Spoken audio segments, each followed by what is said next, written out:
Roll it.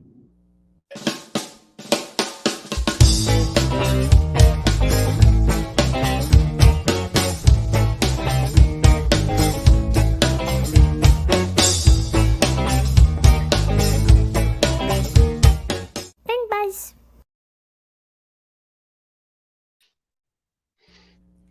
All right, party people in the place to be, vandals, and everybody else that might be watching. This is a brand new episode of Pink Spots. We're going to do a double feature on this episode just because both the books are kind of short. They're each only probably around, I think one of them's around 70 pages and the other one's like, I don't know, maybe 40 at the most. So Yeah, I'd say about that. That's about right. but they're both magnificent. They're both from all star, just glorious creators, and they're both really cool, really disturbing little dark horse graphic novels. Of course, I'm going to let Joe do introductions. Joe, like, what books are we going to be talking about this evening? We'll be talking about Rafael Grampa's Mesmo Delivery. I think that's his. Was it his first indie work in comics? I'm not sure, but it's his first. It was released in English. I know that for sure.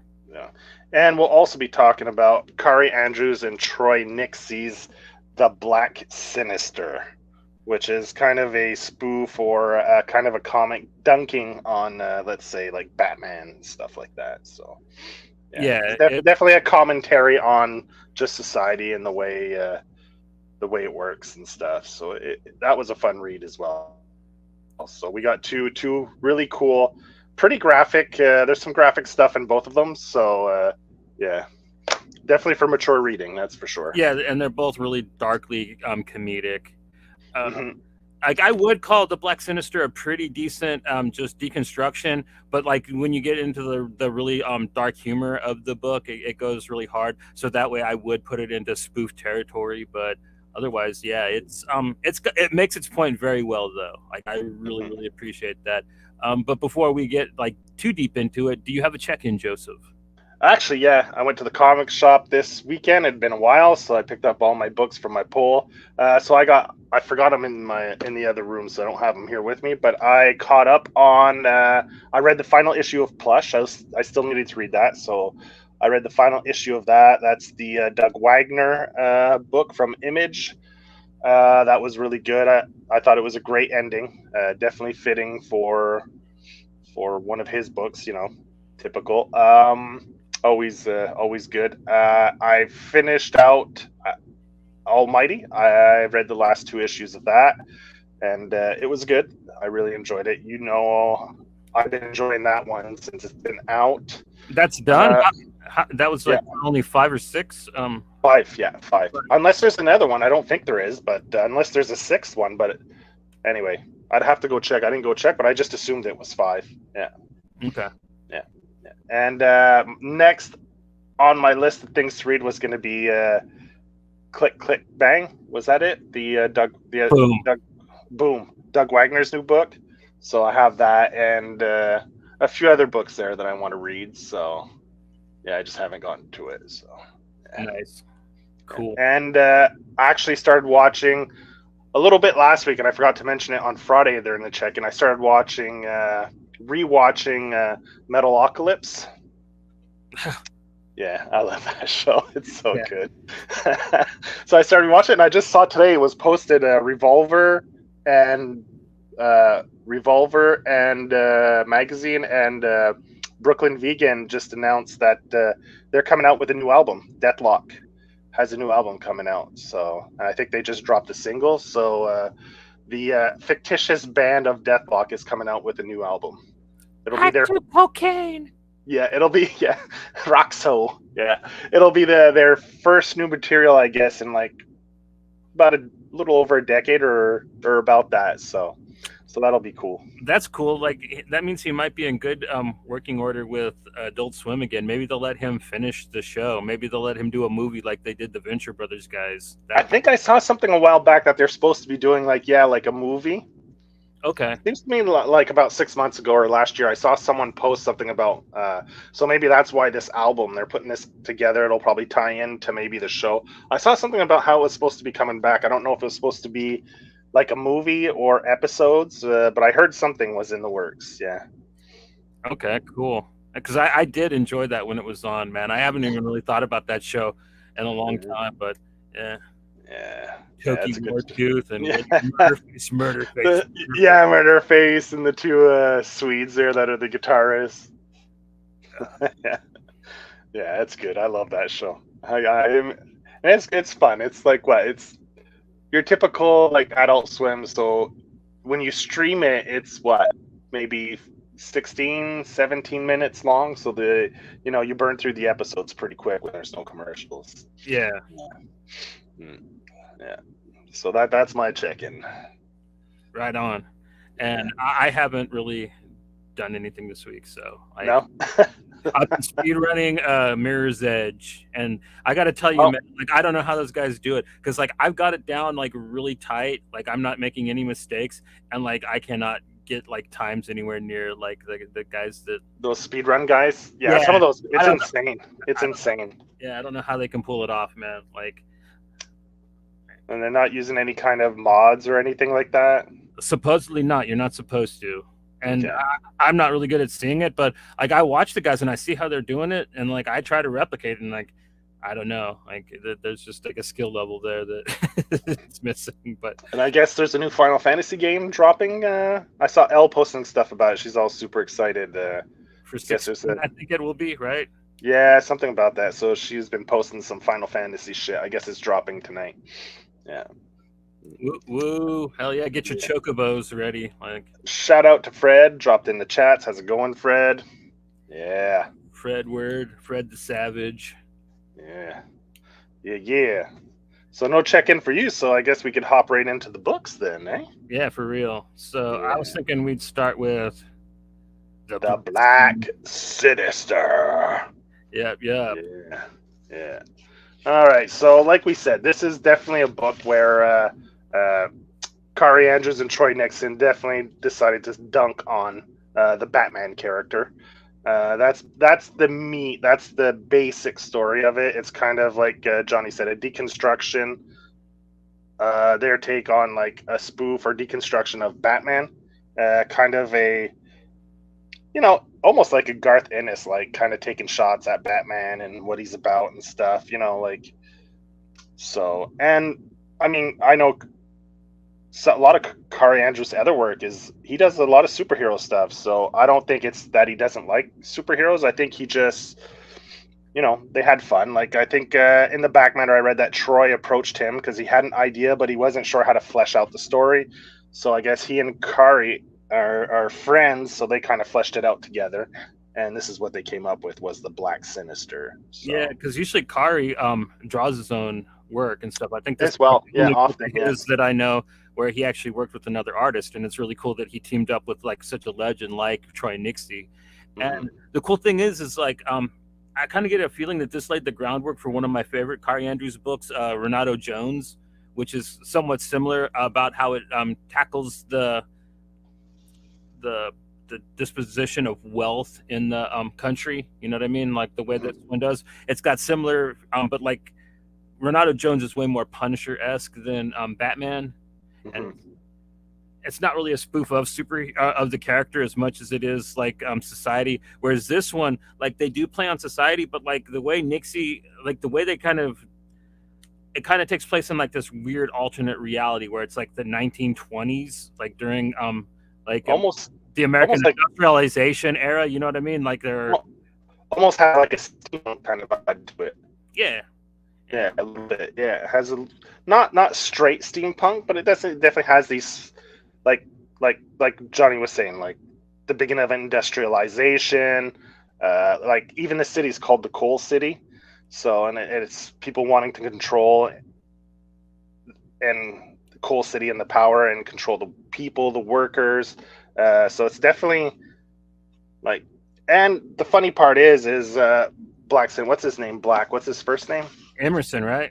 Emerson Black he goes around and he thinks in his mind that he's doing the right thing, but really all he's doing is terrifying the people and subjugating yeah, them, keeping them down. keeping them down, and yeah, exactly. But in his mind, he's kind of doing justice for some weird twisted way. I don't know. And he comes from a wealthy family. He's had his wealth handed down to him through his parents. So there's definitely a lot of parallels to the Batman and his story. You know how he uh, comes from wealth, and like Gotham is like a dark, gritty city, and so is Coal City. Yeah, and it's kind of a struggle between powers. Like you have the mayor, and they control the city. And then you have Emerson, who's trying to exact justice on people that don't follow the rules, which are, you know, Just regular people that are keeping yeah. So then he comes in and harms innocent people, and there's a one part in the story where he's trying to save someone and ultimately ends up, you know, doing more damage. Yeah. It's hilarious. Yeah. It Yeah. shouldn't be because it's such a dramatic and like heart-wrenching Mhm. scene, but like the way it's portrayed, like you can't help but crack up. But Mhm. yeah, it basically like this father is trying to just get noticed by the politicians and the police, and he does this really stupid thing which puts him in a collision course with this vigilante who is kind of a stand-in for the police force as well. I mean, like there's a strong ACAB message to this book, which I kind of appreciate.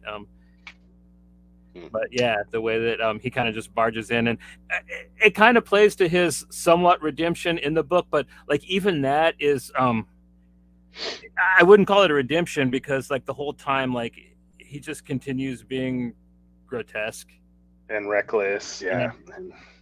so it's really tongue-in-cheek, the whole thing, like Yeah. in a way. And yeah, for sure. And like we are saying before, like it definitely highlights the power, like the struggle of powers, and how like the middle class and the poor are like pawns, and how the rich and powerful lobby back and forth to gain that power, and the rest of us are just pawns in their game, and we're just, you know, collateral damage, and they don't really seem to care about the smaller people, you know, the people that feed them all this power, you know. And it's yeah. And So so the thing is like, yeah, Black ends up messing up something, and it causes a riot. And to stop it, like they send in like this doomsday device thing called the Maniac device, and it's yeah. this huge mech. Like Troy Nixey just has a blast drawing, and like there's no way to turn it off, and that was like kind of uncounted for. Like one person involved in the dealings knew that it was going to play out that way, but like it's seen as a beneficial means for like everybody involved though, which I thought was pretty kind of brutal, but like it's a fair assessment in my opinion. I think that I liked the point that this book was making, especially in the time period it came out. Like Yeah, because this was released in I think 8 or 10 page stories in Dark Horse Presents. yes, This is how it was originally presented, and then they put out a little hardcover of all the stories collected together. And this you could pick up pretty much anywhere, Amazon, probably at your comic shop. You could pick this up pretty much anywhere. It's readily available, so definitely go grab it. It's a fun read. The art is great. Troy Nixey does a fantastic job. And at the end, the back matter, you have like a lot of the black and white drawings, and this book would have been just as beautiful and fun in black and white. Like, I mean, it's fantastic. It's just beautiful stuff, you know. Then there's the where he's shooting, yeah, right there. Like, great stuff, man. that's pretty much how I'm used to Nixie's art looking. It's kind of neat to see it colorized in this book. Yeah, so yeah, great stuff. And the design of the character was cool. That's what he came up. That's how this whole started. He just drew the main character, Emerson Black, and from there he just the story spawned from that, just from his look, like putting a guy with a mask that's too tight, like he wrote in the back matter. And yeah, it's definitely cool. And even the way he draws how the head's elongated and stuff kind of lends to like the mass being too small. You know, it kind of really emphasizes it and stuff. So, well, I mean, the character is severely masochistic, which is really kind of one of the more demented parts of the book, because also the difference between the way Batman's parents die and the way Emerson Black's parents die, and kind of the way he's seeking his mom's approval in kind of a really Oedipal kind of way. I'll say it's the book is very, very brutal, like in a way that I think that if it tried to come out now, I think a lot of people would try to boycott and ban it, like from a certain side. I don't think it's a book that would. It came out in the right time frame, so I think if somebody tried to release this now, it would just break the internet. You know what I mean? I think because they really go in hard, and they really go in very far, and it's probably one of the more political deconstructions I've ever read. Even though it's kind of one of the more silly ones, I think that they really, really get deep to the matter, the way they feel about things, and they don't hide it as well as a lot of other books do. It's not really hard to look at this book and see who they're talking about and what they're trying to say about those things. Yeah, for sure. It's definitely it's right from the start, like right from the first chapter. I think it's pretty evident, right? So with his he even has his butler, who's his right hand man, helps him out with his missions. What's his name? Danby's his name. Yeah, so he's his right hand man. Shows up, gets him out of trouble sometimes and stuff, and so there's a lot of little parallels there. It's pretty fun. Then with the parents both dying when he's young, and it's definitely like kind of a little bit of like a black eye to capitalism, a little bit too, the way it works and the way government and power and all that stuff, how people in power will do anything to keep that power, at the cost of hurting innocent people. So it's more than just a superhero deconstruction, like you said. It definitely has a lot of political commentary on it as well. So yeah, pretty good stuff. Yeah, it just carries on the tradition that just really awesome stuff always came out of Dark Horse Presents. I mean, I was a big fan of like this kind of era of like the weird little hardcovers that they put out from the collected stuff of Dark Horse Presents. They also did what's his name, Francesco Faclavia's Black Beetle collection. Okay. Those are really fun, really cool if you could get those. They the Concrete Park books were originally Dark Horse Presents that got put out in like cool little hardcovers. I don't know why they really don't do it anymore. I guess because they don't do Dark Horse Presents. I think that got canceled again. Yeah, it's not running. Dark Horse Presents doesn't run anymore. But what they could do is Dark Horse, if they want to, they could go up, maybe do a Dark Horse Presents, but put it out as a mini series where you have a bunch of little stories in it, and like to help launch maybe newer characters and stuff like that, into their own mini series. You could always do that. Yeah, or just put out shorts, because like not all of them had to do with launching new characters and stuff like that. Yeah, some of them were just really kind of cool little. Or do minis like for maybe characters from other books, but that aren't the main character. Like supporting characters. You could do like a presents with a bunch of it spotlights or highlights, puts these supporting characters into the spotlight. Another cool thing I'll say about this book is like it is pretty short, but like you do get a pretty good, satisfying feeling read out of it. Like it doesn't feel like a skimped story, even though they do kind of joke about like how it just jumps into that last fight. Yeah, it still didn't bother me. I still thought that like you got a really good, complete. But I thought it still made sense though. I didn't feel like it jumped too quickly into it. It seemed logical. No, I wouldn't even noticed it if they didn't bring it up in the captions that like, I know it's kind of silly we're jumping into the big fight now, but yeah, but it made sense. And you got to think the pacing of it too. These are all 8-page shorts chapters that were presented in Dark Horse Presents. So yeah, so it makes sense that you can't beat around the bush, right? You got to get to the point, which is, I love stories that get to the point. Here's a couple just pages he did for the main character. They're pretty freaking cool.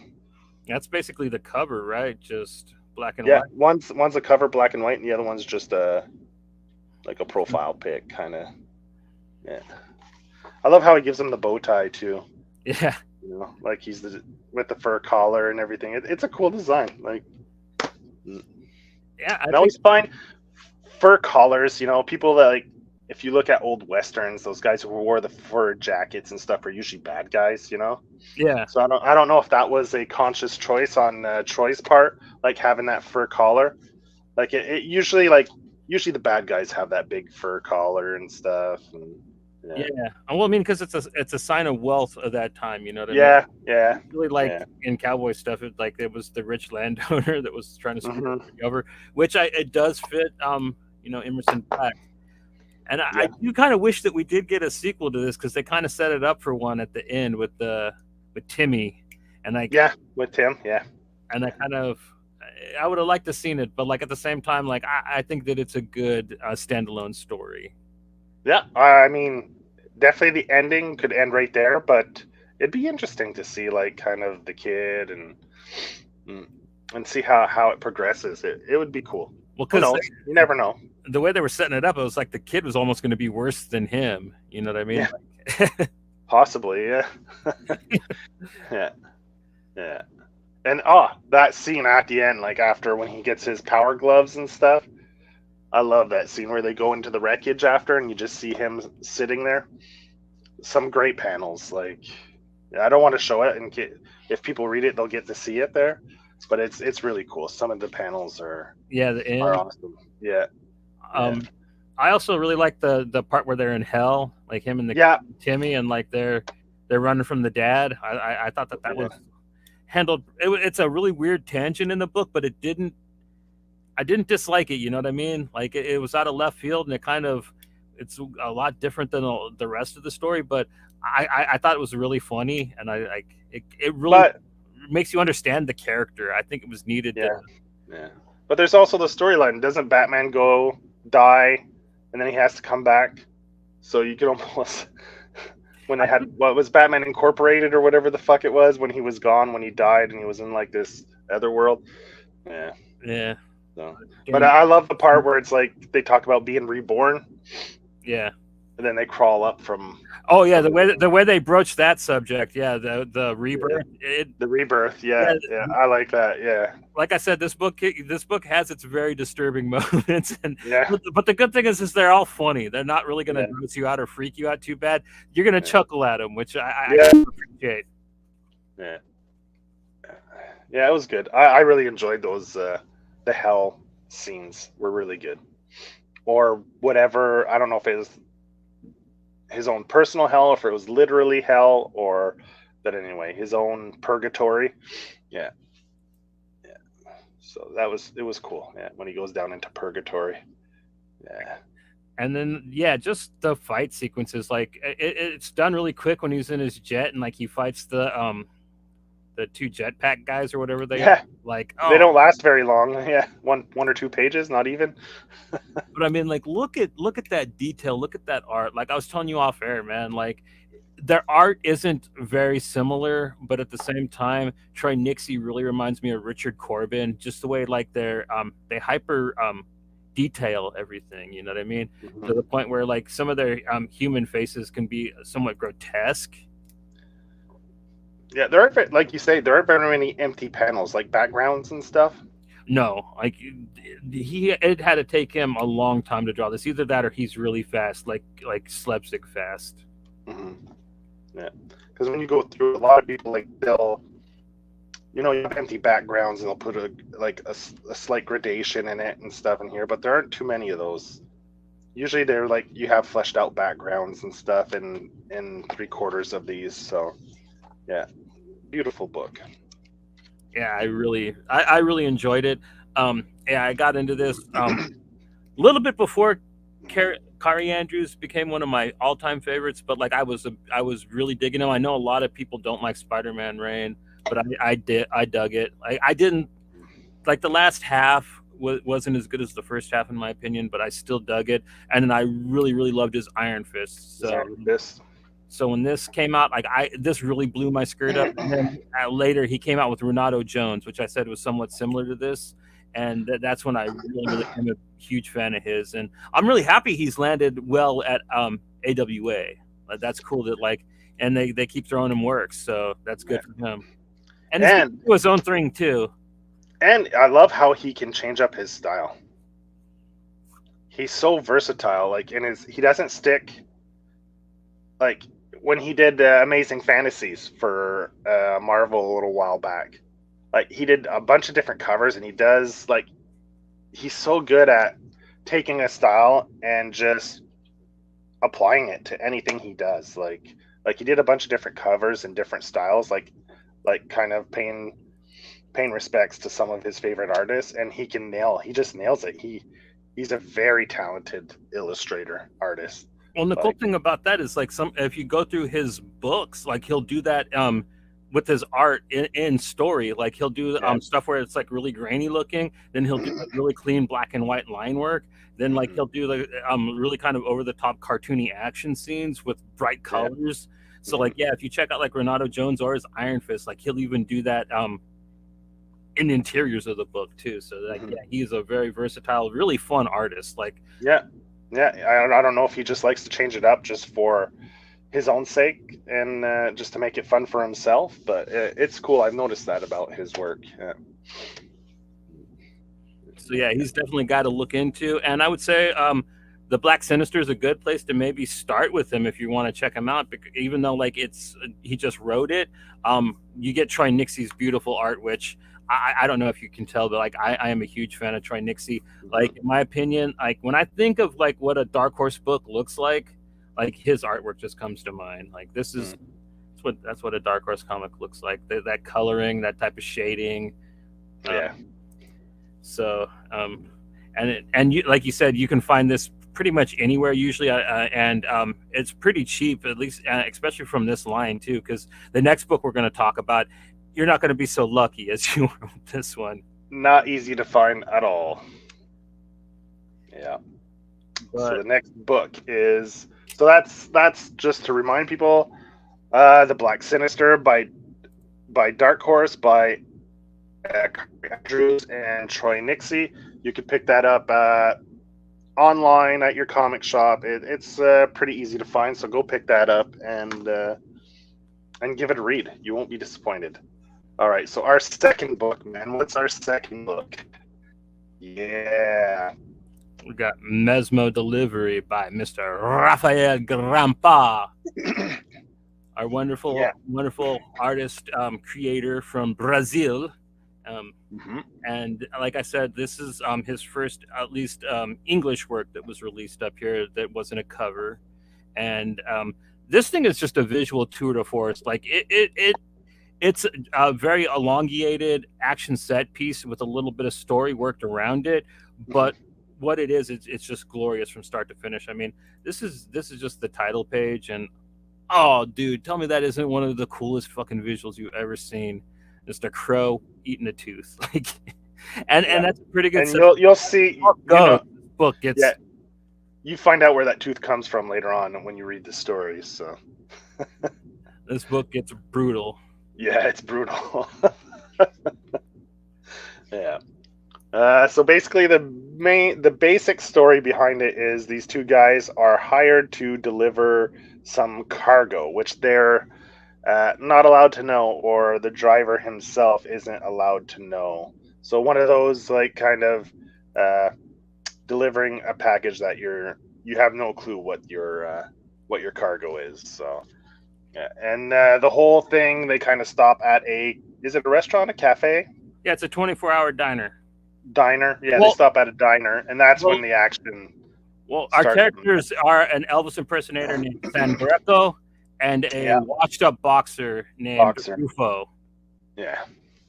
And they are hauling Lord knows what in a truck that they're not allowed to open. through the black backcountry, and in a way, this meeting is fortuitous. But Rufo goes in and does the typical tough guy routine and orders a glass of milk. Meanwhile, there's this prize fighter that's like wooing all the ladies with his dumbass stories and his ugly mustache, and they start laughing at Rufo's order, which you can see coming a mile away, and it leads to a really really funny scene where like they challenge him to a fight, and he's like, "Yeah, sure, no problem," and like they go outside, and it's one of the funniest like just reality jumps you see, because like the tough guy, he like takes his hand off and he puts on this big concrete fake hand to fight him with. You're just like, uggity uggity ugg, what? But it's fun, and like the guy kind of tells the story about how when he was a little kid, he liked to watch cartoons where like the guy would blow his hand up, and like this is his way of doing that in real life. And Rufo's like, okay, whatever, and like they start fighting, and go ahead. He gets his ass handed to him pretty much because of that fist. Oh man, I love the way he does his motion, man. Like, oh my god, it just fucking flows. It looks so natural. And then this knockout scene with the 1930s cartoon characters. Him, get up, you idiot! Get up, yeah. And this is when the horror show really begins, because Rufo does indeed get up and splat. Yeah, he just straight decapitates a girl on accident with one of his wild punches. Yeah. Oh, horrible. When I saw that, I was like, I knew it was going to be kind of violent. And then when I saw it, I was like, oh shit, they're going to take it to another level. And I like it because it's gradual. Like, it doesn't go like super crazy right off the bat. Like you said, the first little instance is where the guy takes off his, I don't know if it was a fake hand that we didn't know. Then he puts on that other one. So then you're like, okay, this is a little strange, a little out there. And then it just, from there, it just goes wild. It's got a brutal thing I never even thought of, man. Like, he straight uses a dude's eye socket to open a beer bottle. The beer bottle, yeah. I'm like, the bartender. Yeah, when I saw that the first time I read it, I was like, ugh, it kind of gave me a little shiver. It was like in Crank 2 when they cut off the dude's elbow. Like that was another thing that like I never thought of before, but like when I saw it, I'm like, that's one of the most clever, just evil things I've ever thought of. But at the same time, it makes me quiver a little bit. But yeah, from then on, like it's basically turns into a slasher film with an Elvis impersonator just decimating, and we just get to see like this is a decapitation from the inside of the mouth, basically. Like you see a shot from inside the throat. Yeah.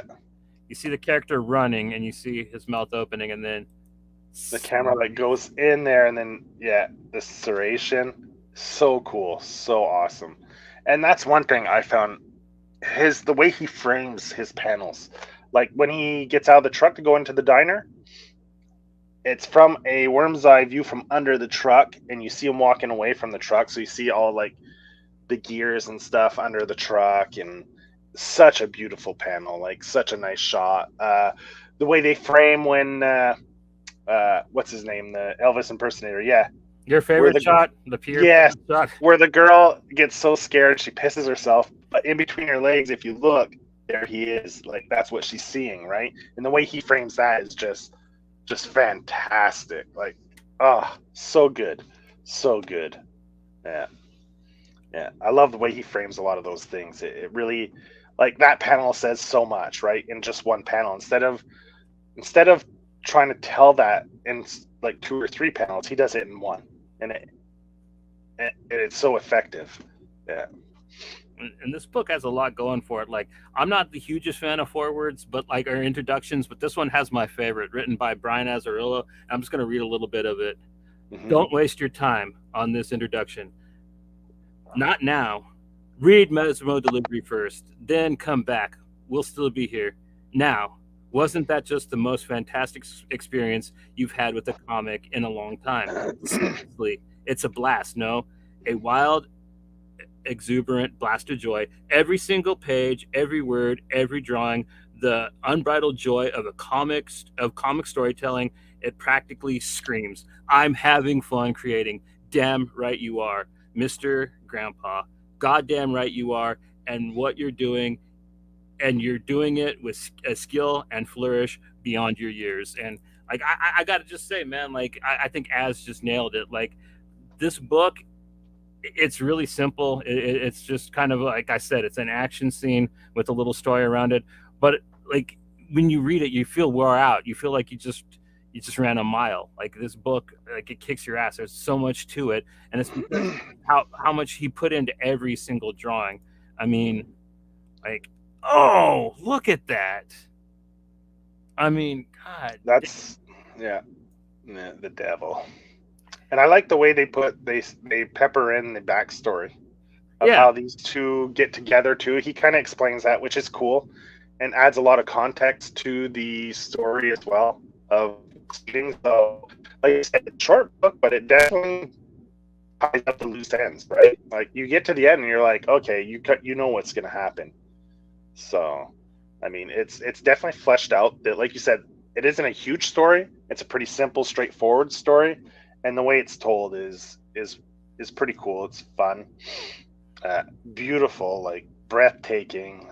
Like if you don't know, if you're not familiar with Rafael Grampa, like if you like Ian Bertram, like a James Stokoe, uh, all those guys, like Frank Quitely.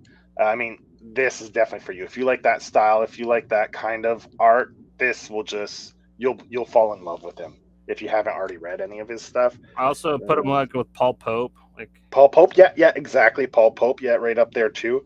Yeah, definitely same. Gives off maybe not exactly the same style, but a lot of the same vibes.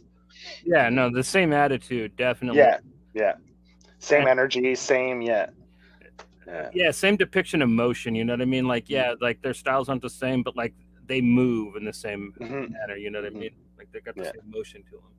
yeah, for sure. Yeah, Paul Pope was one I was thinking of too when I was reading it for sure. Yeah, like isn't that just fantastic? Ugh.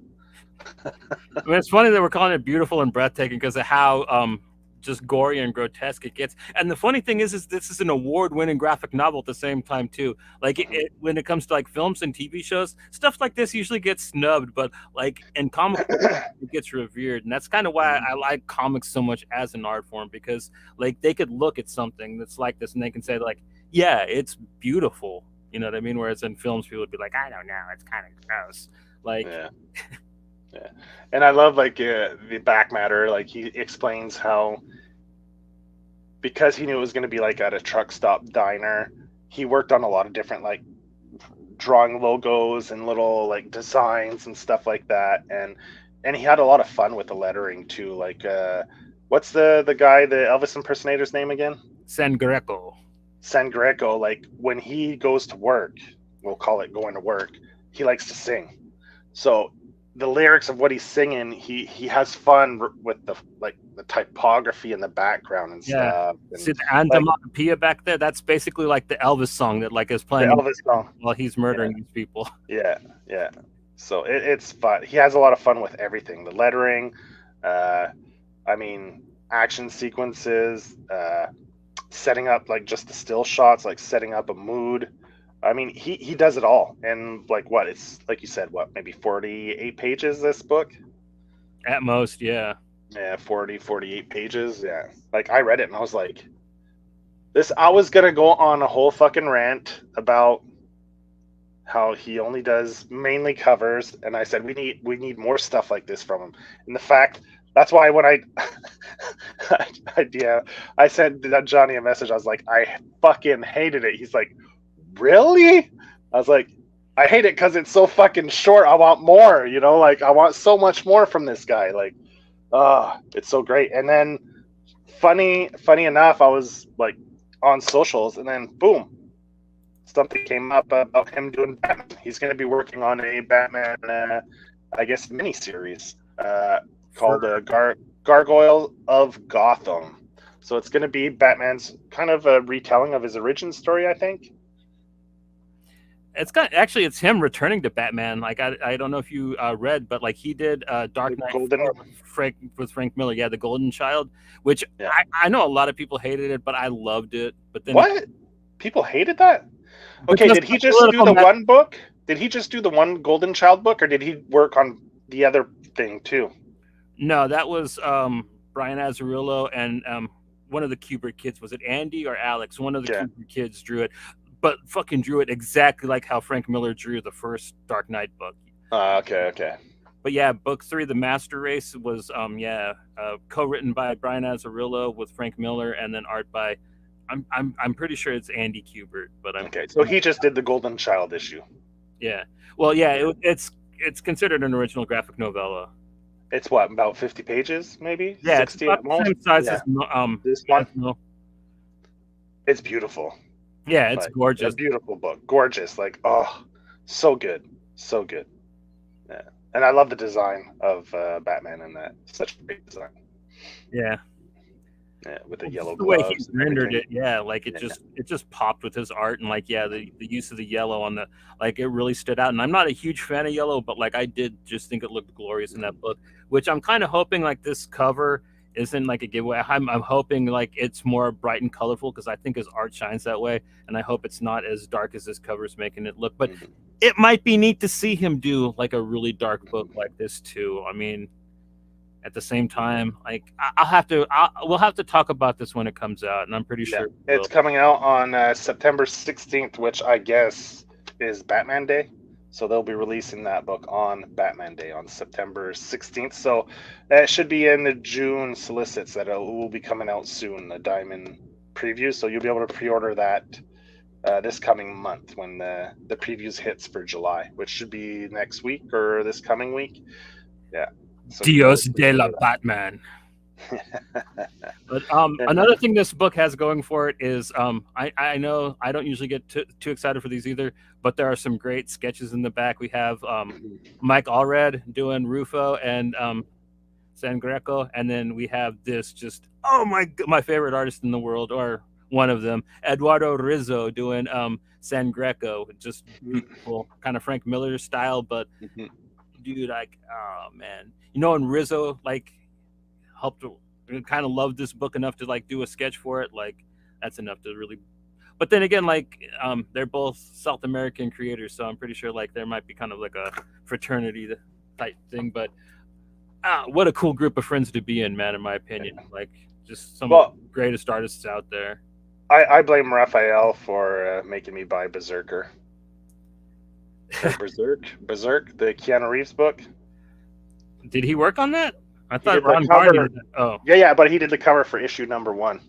And I was like, oh, that looks so cool. He made the character look so badass. I was like, yeah. He did a bunch of covers for that series. So I liked Berserker. Or Berserk or Berserker? I don't remember. It's anyway. I'm pretty sure it's Berserker because it's BRZKR, I think. I don't know. I just thought it like was very, very it reminded me a lot of Greg Rucka's stuff. It was a mix between what's it called, Lazarus and the Old Guard. Yeah, it definitely had those kind of vibes. Yeah. But I don't know, like, it didn't really feel like it had the talent working on it that it did. I'm just saying. Yeah. But it wasn't the worst I've ever read. But like, I'm glad I didn't back the Kickstarter. No, I didn't either. When I saw what I was like, bah, I'll just pick it up at the comic shop. Yeah, I just got the regular trades for it. And are they doing anything with it? I haven't read anything since the second arc, and the way that ended was kind of dumb. So I'm not. I have no idea if they're gonna continue or not, or I mean, it's done now. Was it 12 issues total? 12 issues total, and I don't know. Rumor was it's supposed to get turned into a movie or a series of movies, but it's getting old, man. Into that, you better get on it soon. Yeah, but the character's supposed to be old too, so at least it's written for that in mind. Yeah, but yeah, this book was great. Like, I've heard about it, and you can't get it unless you want to pay like ridiculous numbers for the trade. Like I think you could pick it up for like over $100 for the trade, you know. But They yeah, need it's to hard to find. reprint it. I'm pretty sure he owns it. Like, if he doesn't want to put it back out through Dark Horse, I'm pretty sure like he could take it to Oni or somebody. Like, I don't know who he likes to work with though. It seems like he's I, just a DC guy at the moment. Like they seem uh, to just be buttering his bread with all those covers, and now they're throwing him some. And he's doing like an actual book for them. And once again, mhm. we got this coming out in September, and Yeah, so I mean, people would buy it for sure if he put it out there. I mean, it's a fantastic book. If yeah, anyone can track it down, I mean, pick it up. I mean, as long as it's reasonable price, because I mean, if you're paying $100, none of that's going into Raphael's pocket. So don't pay $100 for it. yeah. Yeah. Man, I don't know. It's not even available digitally anywhere, unless you go on. Can you get it? Does he have like his own webpage where you can? I'd have to look into that, see if he has his own. No, I'm not sure because if he did, then people would know about it, and like other people, More? Yeah. and more people would like own at least a PDF of it. Because whenever I do talk about the book, that's one of the number one gripes I get is like how unavailable it is, which is tragic because it's really good and it doesn't deserve to be lost media. Yeah, the only link he has on his Instagram brings you to the Batman book. It's straight up to the DC site. So I mean, like hell, maybe Black Label could put it out, and like maybe they could talk him into doing another book about San Greco. Like I'd read the hell out of that. Like, yeah, or continue the story. You could keep going. yeah, Like maybe it doesn't end the way we think it's going to end, even though more than likely it did. But yeah, because in the description it says atrocities that wake the devil, but you never you see that at the end, but it never goes into great detail, right? Like in the description of the book. well, yeah, and you don't know, like, maybe certain events can happen if Rufo finds out what's going on. Like they could Yeah, just, exactly. you know how they do in movie sequels, where like, like they have it set to go in one thing, and then like just something happens like towards that, and like the character finds out. Like there's several ways he could keep the story going, even if he does want to do it with the different characters, a different character than Rufo. You know what I mean? Yeah. Have take place after this story. Yeah, because they're definitely fun characters. Fun characters, the way they're drawn, everything. So, there's one guy. Every time I kept seeing him, there's one guy that came to mind. Maybe not. Maybe he's too Richard Drake. I kept thinking of him when yeah, the actor. Like if you got an actor to play what's his name, Greco, that dude. I'm googling him now. Yeah, Richard Drake. He was in Doom. He does a lot of small roles. He always plays like kind of a jerk. Yeah. What else was he in? He was in. Oh, okay, I know him. He was in what that Rob Zombie movie 31. He was Doomhead. He was in Star Wars The Mandalorian season 2. Like Bill Burr shoots him. He's like okay. Yeah. Imperial dude.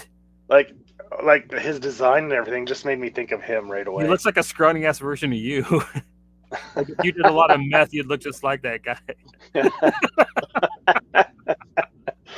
But that's the actor. I was like, if I pictured that, and like the other guy, I figured he made me think of Let Him Bulk Up,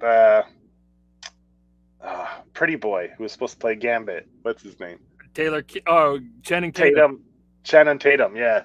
If you made him bulk up a bit, he could play the washed up boxer. Hemsworth, man.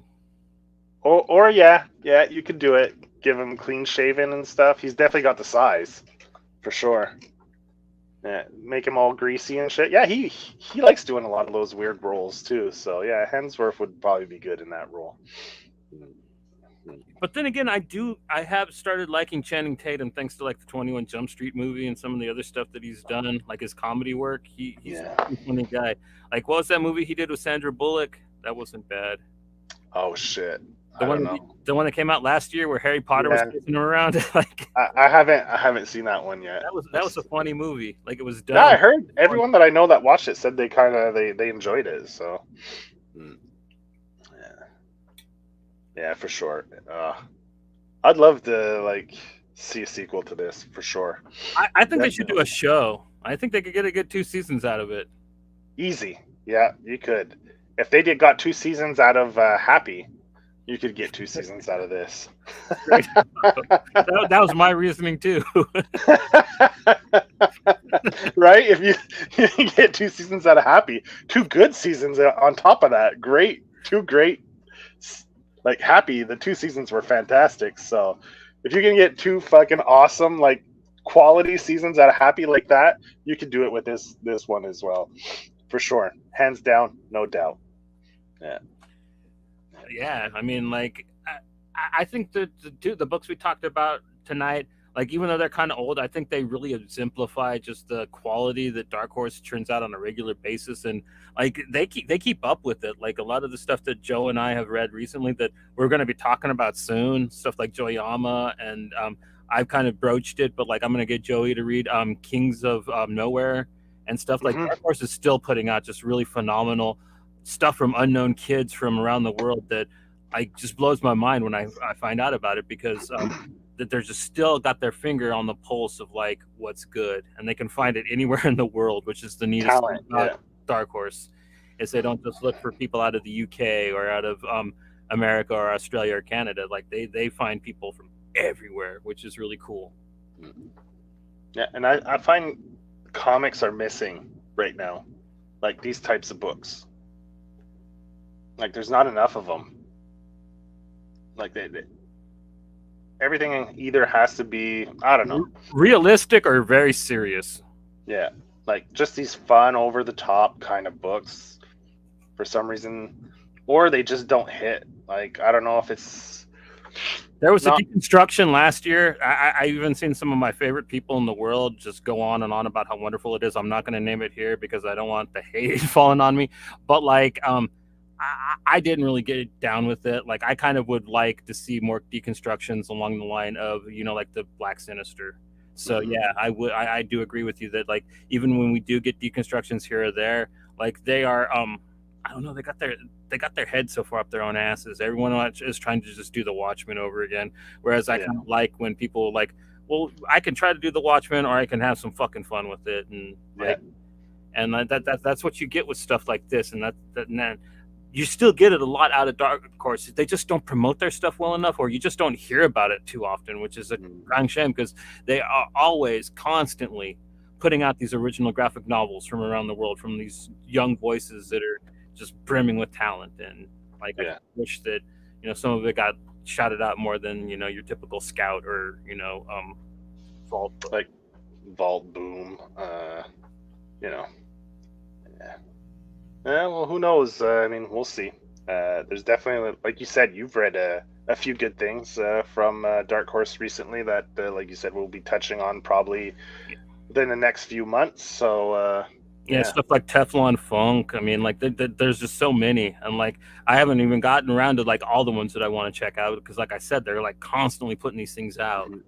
Yeah, like there's Kali as well. Yeah, Kali. I just picked that up too, and like joking around, it also like the art in it looks so much like Michael Lark's art in Lazarus, to bring that back up. But yeah, that book looks so much fun. Like I can't wait to break into that. I was gonna probably recommend to do an episode on that in the near future, depending on how well I liked it. But since our main character is a badass Indian girl, like actual from India, I'm not being in here, like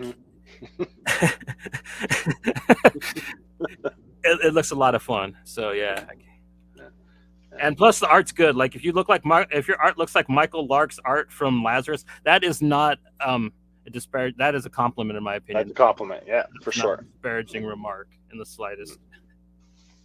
Yeah. So So yeah, those are two great books from Dark Horse. Go pick them up. The Black Sinister, as well. Well, good luck on picking up the Mesmo Delivery. But if you can find it, go pick it up, or get it any way you can. Yeah, don't say that, Joe. But yeah, it's worth it. I mean, we don't like. I mean, you got to read it. I mean, plead to Rafael Grampa to re-release this somehow or through. I don't know what but it's got to get a reprint or release it digitally for people who can pick it up and read it digitally. I don't know, but this book needs to get out again. It needs another printing. People need to read it. It's so awesome. Right. It does not deserve to be lost media. No, not at all. Like, I mean, this is what makes comics great and worth reading. These are the type of comics I read comics for. And yeah, just one last little taste of the art, for good. Yeah. Like boom, and then just him putting on the hand, like, oh, that just killed me the first time I read this and I saw that, like, just such good stuff. And also, like, I'm kind of seeing it with the way he does his, like, line shading. He's got a pretty good touch of the Richard Corbin's to his artwork too. Just not quite as detailed, like not quite as many lines in the faces and stuff, but kind of Jeff Darrow-ish. Yeah. Another Dark Horse guy, in my opinion. Yeah, that's right. Shit, this is whatever. What, they're a great label, man. I can't. Yeah, that's what I mean. Like, what can we say? They're a great comics label. They put out quality shit. I mean, especially if you love artwork. Yeah. Yeah. If you're a big fan of the artwork, man, like Dark Horse will not really let you down. Especially. No. Yeah. So. That was our show. I really hope you enjoyed it, and yeah, I really hope you get to try to check these books out. Like, like one of them's really easy to find, the other one not so much. But like Joey said, there are ways. Get out there, like, go hit up Dark Horse. Go hit up. I don't know who's in charge of this book, who has the rights or what, but get out there, hit up either Dark Horse or Rafael Grampa, and be like, motherfuckers, we want to read this. I guarantee you IDW would love to put it out. They just love to release stuff, period. So, yeah. maybe talk to Rafael Grampa, and if Dark Horse doesn't want to re-release it, IDW. Like, motherfuckers want to start a hashtag, like fucking the Snyderverse and all that fucking bullshit. Start a hashtag for this book, Mesmo Delivery, man. Start a hashtag. Get it re-released, instead of all these other bullshit, like, hashtags that people start. Actually, make it about something that's worthwhile. And this is definitely a book that's worthwhile. Reissue Mesmo, baby. Yeah. But all right, yeah. We will see you on Friday. Not quite sure what we'll be doing. We're bouncing some ideas around, but it's going to be a good time. And want to thank everybody for joining us. And yeah, until next time, don't stop reading. Have a good week.